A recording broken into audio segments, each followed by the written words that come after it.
Today, I'm going to show you how to install a bathtub.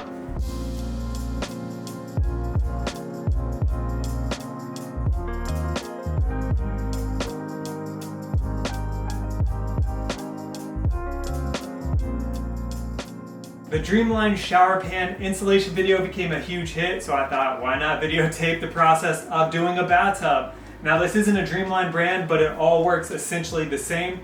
This particular one took a lot more mortar than most of these bathtub projects, but nonetheless, show you exactly how to do it. Use all the tips and tricks that I did on the shower pan and a couple more because I will be tiling this floor, and in the other video I did luxury vinyl plank, so some things vary a little bit. And I also get to the plumbing here because that was asked a lot in the comments, so I wanted to make sure that I showed in detail how to hook all that up here. But yeah, let's just get right into it. I'm hoping not to make this video too excessive. Don't need to add any more information than what's needed.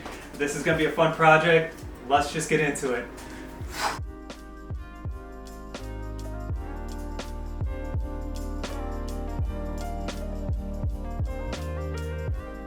As with almost any project, the first thing to do is measure your space. Most tubs or showers are 60 inches long and either 30 or 32 inches wide. So I bought one of these bathroom drain kits like I do for any of these installs. And it has your overflow drain here with your actual drain here. This is all 1.5 inch PVC. This is the first time that this has ever been the case for me, but I do have a way around it. What you do when your tub is not installed yet is you actually want to match this up with your overflow hole in your tub and your drain. So you put the drain down there and you match this up here. And as you can see, I'm not quite tall enough here. And if I bring this up to get it to match, it falls out. It's not quite long enough. And again, I've never had that happen before. This is a pretty tall, it's a modern looking tub. So I guess I understand I have to make things difficult. What I do have is an extension tube, again 1.5 inch PVC. And so I'm just going to slip that on here. Push it all the way in because I was barely too high. Tighten this one up all the way. I don't need any flexibility there.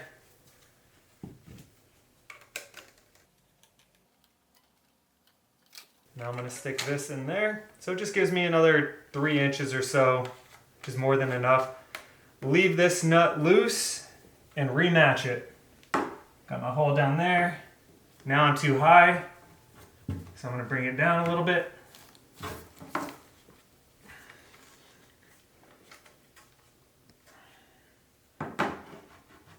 There we go. Now I'm going to tighten it all the way up.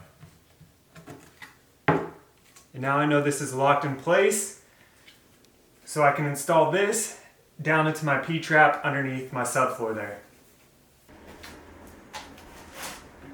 As you can see, my new setup is way taller than my old one, so I will have to cut this out. I'm going to cut it out as high as I can, so that gives me more flexibility to move this up and down. And what I should know before I cut this is that most of the time, this is actually one of the only times I've seen it where it's been hard glued in like that. Most of the time this is what you're dealing with behind a tub. Even if you're dealing with a 1950s house, they have this. It may be brass, it may be plastic, but this is a lot easier to do than what I'm doing here. So this is kind of like a worst case scenario situation.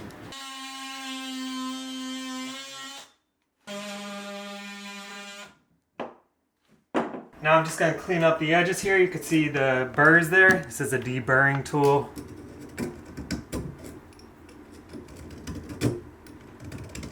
Kind of just rounds up the edges there.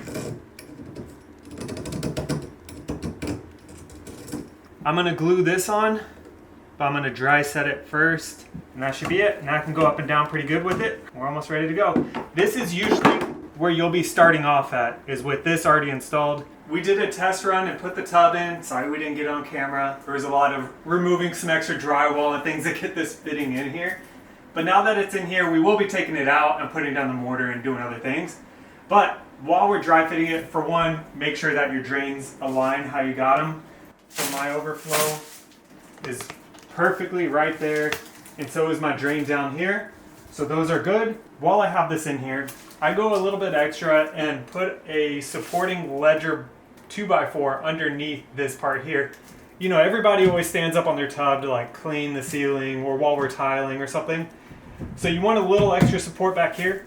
So what I'm going to do is measure the top of my flange on all these 2x4s studs. And just the back wall there. And what I'm going to do when I take this tub out is measure the thickness of this whole piece here. And I'll put a 2x4 down there. So this is resting on a 2x4 going across. You'll see all that. Everything fit in a dry fit. So now I'm going to prime the fitting, the socket, then prime the outside of my pipe, then a second coat inside here, and then come back and do the same process with the glue. And this is all PVC primer and glue.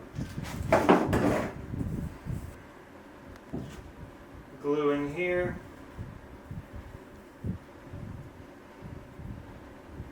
Push this on and turn it 25 degrees.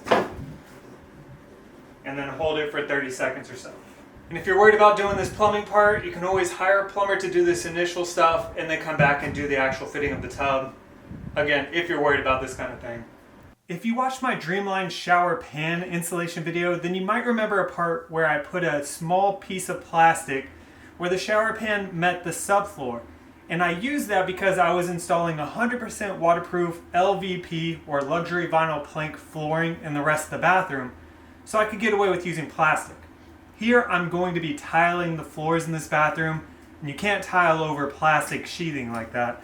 So what I'm going to do is just AquaGuard or Aqua Defense, which this is a Lowe's product. If you're a Home Depot fan, they have something called Red Guard, and it's the same thing. It's a waterproofing membrane, which I'm going to use just a few inches where this tub is going to meet the subfloor.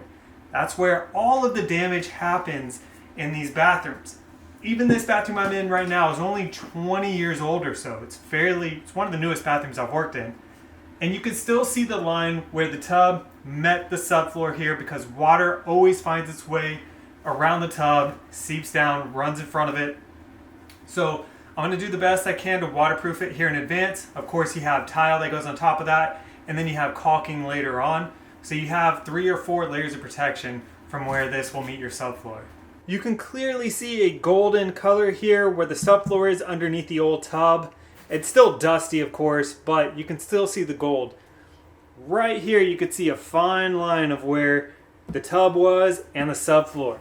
And it gets a little spotty here of, I don't know, mildew and a little bit of decay. Still one of the best subfloors I've seen. This is only 20 years old, but even still, 20-year-old technology, which is fairly new, you still have a little bit of penetration of water wrapping around the tub and coming down right here. That's where we're going to Aqua Defense. And look at this right here. So the water in my bathroom sprays this way, probably hits a lot back here on the wall, and then wrapped around and gets here. We don't want that. I should also add that this stuff is a little expensive, but it's not only just for your subfloor here. This is what you want to use on your wall if you're going to be tiling some backer board. This gets applied in all the corners and your cubbies, and really I like to put at least 1 coat on the entire wall to really waterproof it. Now this leads me to my they don't build them like they used to segment. I could agree with bathrooms and kitchens potentially being built better back in the day than they are now. Besides your lead water pipes and your cast iron drains, they also built your tubs out of cast iron, which were almost indestructible, and everything was tiled. Cabinets were made of real wood. All of that is great. But did you know they used to tile just purely on drywall?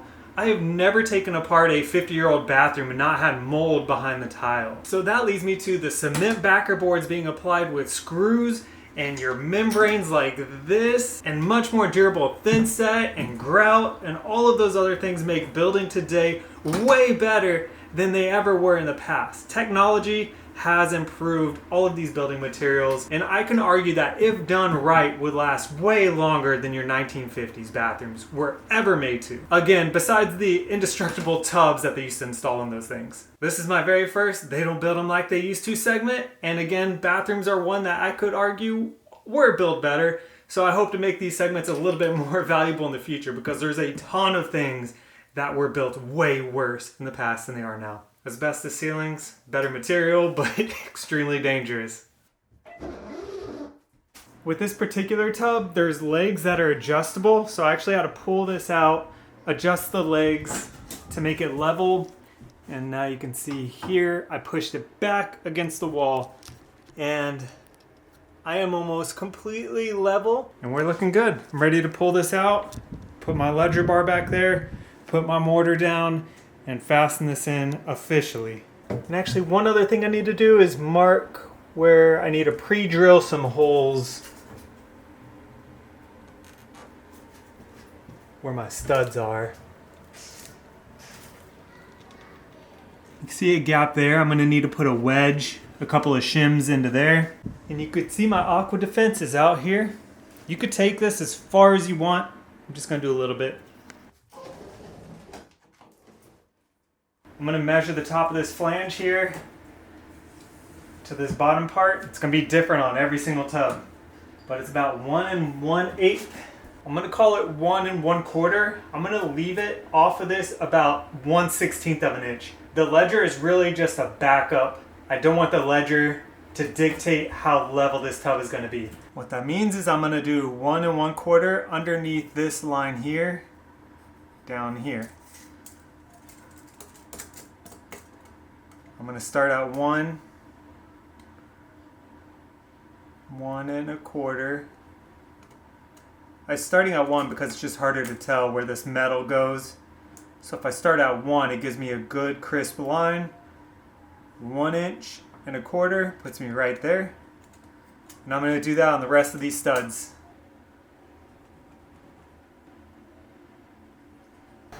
I'm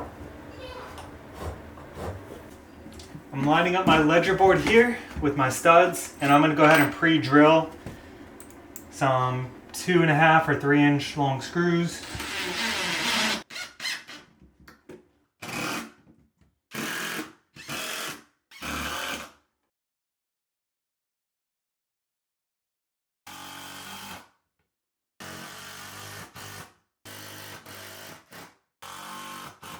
There's my ledger board. I used in scrap wood, so I didn't go all the way over there, but again, it's already overkill and it's on 4 studs, so that's plenty fine. I'm pre-drilling with an 1/8 inch bit and then routing out little beveled holes so the head of my screws will not crack the pan. I just stick a Phillips tip in the hole to route them sometimes. And I use deck screws because they're strong and moisture resistant.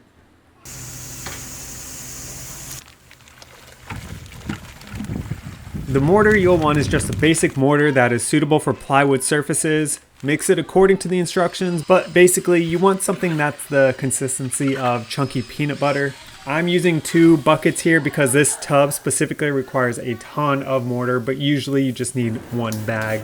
Now I'm going to dampen the subfloor with a spray bottle of water so that way the plywood does not absorb all of that moisture from the mortar and make it more brittle and crack. This is by far the hardest tub I've ever installed.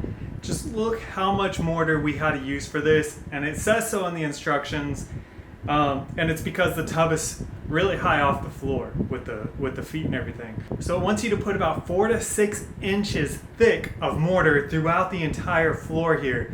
It's almost like just laying an entire shower pan or something.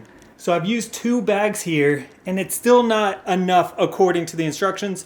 But I'm just going to make a ridge so you can see that part is high enough. And this is fairly narrow. You can see it's fairly, kind of comes in. So this ridge is going to support that entire base, right? It's going to be fine. You got that entire support. You got the support here. You got your legs. And I have my ledger board. And then you have the screws here. And I also put a little ridge there in the face. So as we push this face in, that concrete should be backed up along here, just adding some more support here, although this is really firm, but that is a ton of mortar. Are you just lifting up for as long as you can? Yeah. Okay. Okay, let's... I can go all the way. Alright, it's all set now in the concrete, and I've put the level on here already, but just to show you, it's level left and right. I have it slightly sloped towards me, just a smidge, And what I noticed is I got this little test bottle of water, and as I pour it here on the edge, I'm looking to see if the water, I poured a bunch of it, this whole bottle.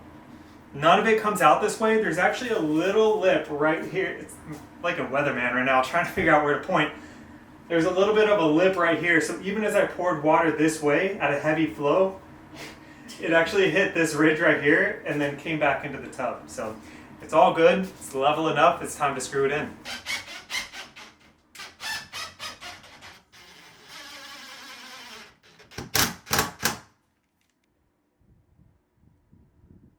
For my drain, I have this rubber gasket here, which goes under the tub, but on top of the drain.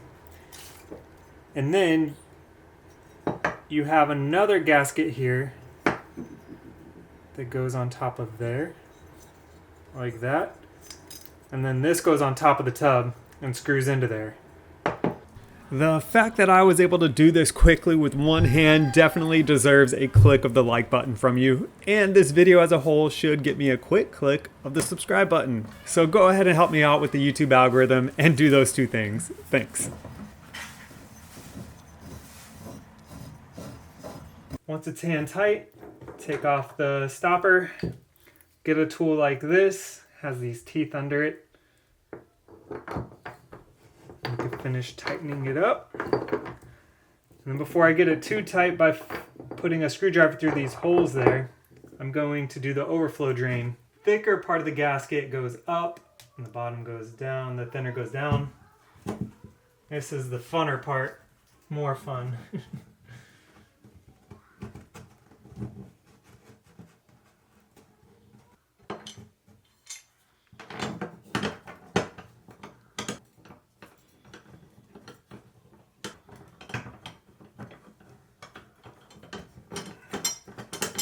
Okay, we'll just screw that in the rest of the way, and that's it. I've got some more secret sauce for you here. I left my other window flashing over at the other flip project that we're doing right now. So this is all I have, which is extremely heavy duty, but it is window flashing nonetheless. What I'm gonna do is put it around this flange on this tub here, and it's just gonna add a little bit more protection. As water gets behind tile and through the grout lines over time, it'll go down the backer board, and ultimately it still goes over this and runs down to the tub.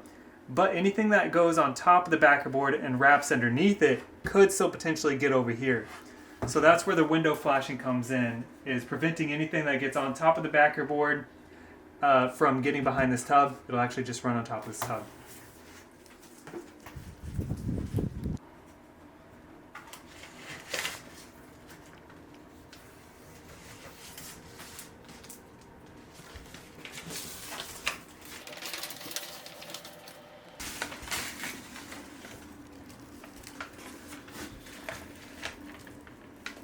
I did put a little aqua defense on these studs too, while I had a little bit of extra, but I'm going to put this window flash in. I should have done this right before the tub got put in, but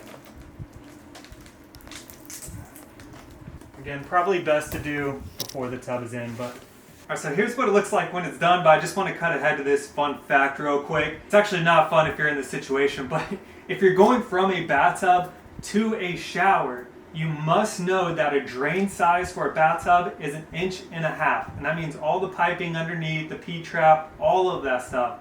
A shower is required by code to have a 2-inch drain, and that means the P-trap and all of the plumbing underneath. So if you're going from a bathtub, which is smaller, to a shower, which is bigger, you can't just use a reducer. You have to actually redo all the plumbing underneath. So it's not necessarily a super fun project unless you have access underneath your house, which in this case, I'm not really interested in doing that. So we're just swapping out the bathtub with another bathtub. But just something you should know if you do plan on converting ones, because I know bathtubs are kind of going out of style and showers are coming in. You may need a plumber to come in and fix that for you. By the way, I'm using a Moen valve here that comes with a soldered on bathtub spout, which is awesome. So you just have your PEX hookups with the shark bite connector. This is all a DIY system right here. Thanks to this already being soldered on there. Got this on Amazon and I started using this a lot lately. It just helps. You don't need any of those special tools, and which I have, but you just don't have to worry about it. all the way up there. It's all PEX and ready to go. DIY enthusiasts love this.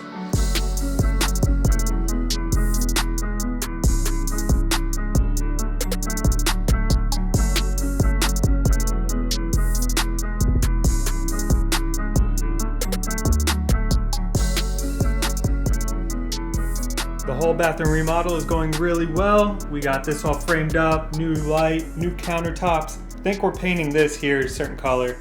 We're gonna have black hexagon tiled floors here. I wanna paint the rest of these walls all white, at least that one behind me and this one here. This one's already white with white long subway tile. I installed a new recessed light here with the new fan, so it's just a lot more brighter, and this fan cover is really clean. And yeah, if you're interested in this kind of remodeling thing, go ahead and subscribe to my channel because that's what I do.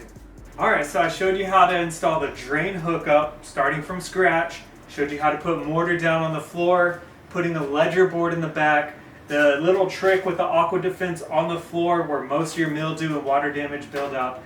Now we have the window flashing along the edges here, tucked in along the sides, and really all that's next for us to do is put the cement backer on the walls here. One of the questions that I got a lot on my last video was how to hang the cement backer on your walls and where to line it up on your flange. I try to answer most of my comments down there. This is one of those questions. If you have any questions on this project, make sure you drop them down below. But anyway, with the cement backer, I drop that down to just on top of the flange. You do not bring your cement backer in front of it. You do not put your cement blocker all the way down to this sill here. You rest it right on top of this ridge right there. And then your tile will come all the way down to this. So cement backer just right there, tile will come all the way down, and that's how they're done. You do not want cement backer to flare out as you install it on top of this. That's not how it's done.